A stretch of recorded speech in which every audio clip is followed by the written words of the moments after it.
Oke, assalamualaikum warahmatullahi wabarakatuh. Halo anak-anak, bagaimana kabarnya? Semoga dalam keadaan sehat ya. Oke, perkenalkan nama Ustazah Sona. Ustazah Sona yang nantinya akan membersamai kalian belajar SKI di semester 2 ini. Nah, eh, Ustazah ingin mengingatkan kembali agar anak-anak tetap PKS ya. P, yaitu pakai sabun saat cuci tangan. K, kenakan masker. Dan S, selalu jaga jarak karena COVID masih ada. Oke.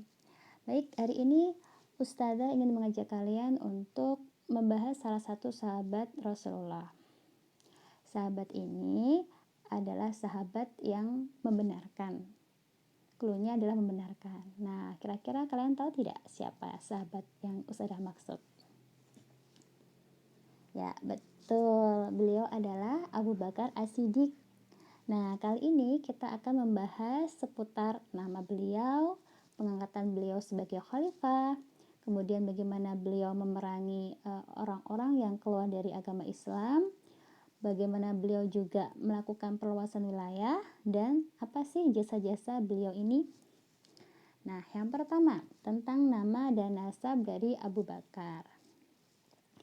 Nama asli dari Abu Bakar ini adalah Abdullah, ya. Nama ayahnya siapa? Abu Kufahah, ya. Jadi nama asli beliau adalah Abdullah bin Abu Kufahah. Beliau ini lahir di tahun 573 Masehi.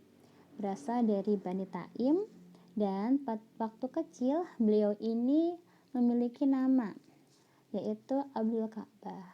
Kenapa ya kemudian beliau disebut sebagai Abdul Ka'bah atau pengabdi kepada Ka'bah?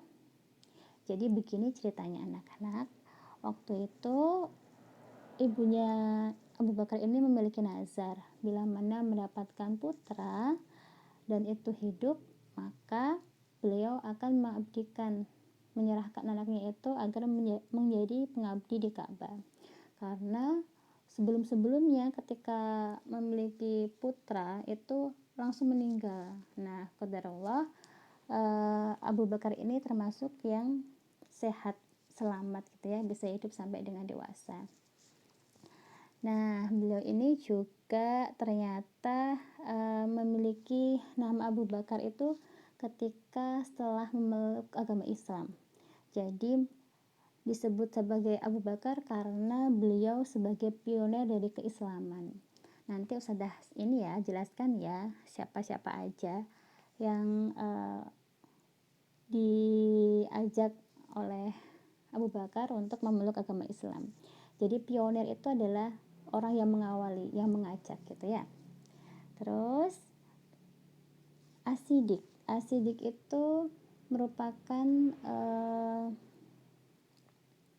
sifat yang diberikan kepada Abu Bakar karena beliau suka membenarkan, orang yang selalu membenarkan apa yang menjadi perkataan dari Rasulullah, ya. Nah, ini tadi kenapa sih beliau disebut sebagai pionir keislaman. Jadi beliau ini kan termasuk orang yang pertama kali masuk ke Islam. Kemudian beliau berhasil untuk mengajak 6 orang temannya untuk masuk Islam.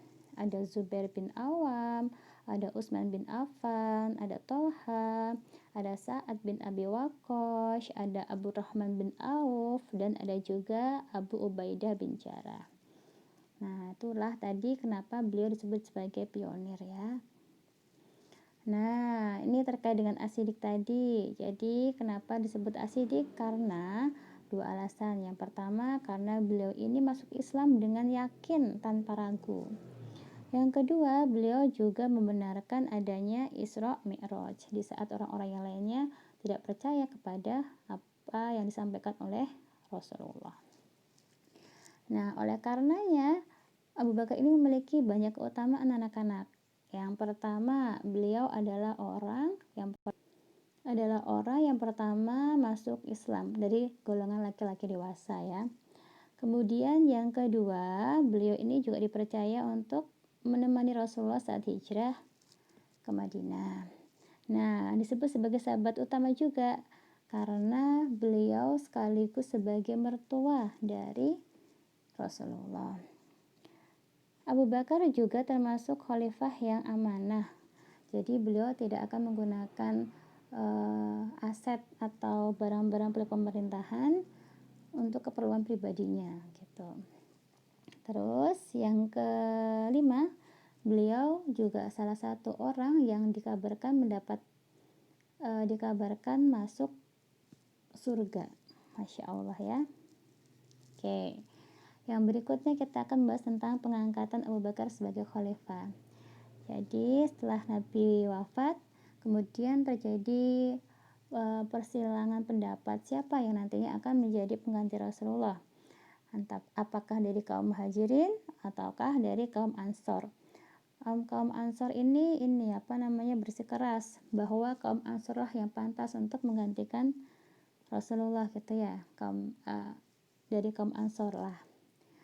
Kemudian Abu Ubaidah bin Jarrah menyatakan pernyataan seperti ini.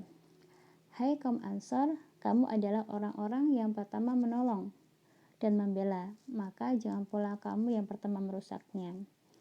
Jadi alhamdulillah setelah Abu Ubaidah berkata seperti itu, kemudian antara kaum Muhajirin dan kaum Ansor sepakat ya bahwa yang akan menjadi pengganti Rasulullah adalah Abu Bakar As-Siddiq. Nah, dalam pidatonya Abu Bakar berkata, para hadirin, sesungguhnya aku telah dipilih sebagai pemimpin atas kalian dan bukanlah aku yang terbaik. Maka jika aku berbuat kebaikan, bantulah aku. Jika aku bertindak keliru, luruskanlah aku. Dari situ kita lihat ya bahwa beliau itu tidak anti kritik. Jadi kalau misalnya baik silakan diteladani, kalau misalnya salah ya silakan diminta untuk mengingatkan gitu. Yang ketiga tentang memerangi gerakan keluar dari agama Islam. Ya, jadi waktu itu banyak sekali golongan yang membelot ya, yang dia tidak setuju dengan pemerintahan Abu Bakar, kemudian juga berusaha untuk keluar dari agama Islam. Meliputi 4 daerah di zaman Oman, Hadramaut, dan Mahram. Ini 1 tahun berlangsungnya. Kemudian Abu Bakar ini mengirim 11 pasukan yang ditugasi dengan misi masing-masing ya, mulai dari Khalid bin Walid ini untuk memerangi Tulaihah bin Walid ya. Terus ada Ikrimah ini memerangi Musailamah bin Kahzab. Ada juga yang namanya Syurahbil bin Hasanah, dia membantu pasukan dari Ikrimah. Begitupun dengan Muhajir bin Umayyah, beliau ditugaskan untuk menundukkan sisa-sisa pengikut dari Anwar al-Anshi, sekaligus menumpas pemberontakan Qais bin Maksyuh. Yang kelima ini ada Huzaifah bin Muhsin al-Ghalfani. Beliau ditugaskan untuk mengamankan Daba, yaitu daerah di Oman. Ada yang namanya Arfajjah bin Harsamah. Beliau ditugaskan untuk mengembalikan stabilitas daerah Muhrah dan aman dari para pembangkang. Pun dengan Suwaid bin Muqarrin yang ditugaskan untuk mengamankan daerah Tihamah.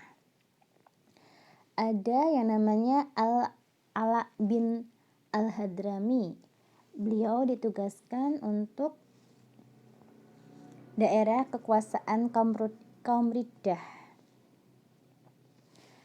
Amr bin As. Nah, Amr bin As ini ditugaskan untuk daerah suku Quzafah, Quza'ah dan Wadi'ah ya. Ada Khalid bin Sa'id, ditugaskan untuk daerah di suku-suku Arab.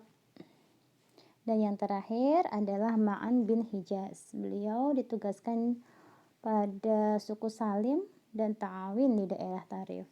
Nah, intinya 11 pasukan tersebut adalah pasukan yang bertugas untuk memerangi orang-orang yang keluar dari agama Islam dan membangkang pemerintahan dari Abu Bakar Asy-Syiddiq. Berikutnya tentang perluasan wilayah ya. Perluasan wilayah ini jadi Rasulullah sebelum wafatnya bermaksud untuk mengirimkan pasukan Usama ke Syria ya untuk perluasan kekuasaan ya. Tetapi ternyata waktu itu qadarullah Rasulullah meninggal, akhirnya tertunda. Kemudian dilanjutkan oleh Abu Bakar ya. Jadi Abu Bakar mengirimkan pasukan Usama pada hari Rabu sore 14 Rabiul Awal 11 Hijriah ke Jufro. Jufro itu merupakan bekas perang ya, bekas perang di mana ayahnya Usamah itu yang bernama Zaid bin Haritsah beserta dengan Ja'far dan juga Abdullah bin Rawahah ini kemudian gugur dalam perang di Mut'ah ya, perang Mut'ah. Nah, itu tadi beberapa ulasan terkait dengan Abu Bakar ya.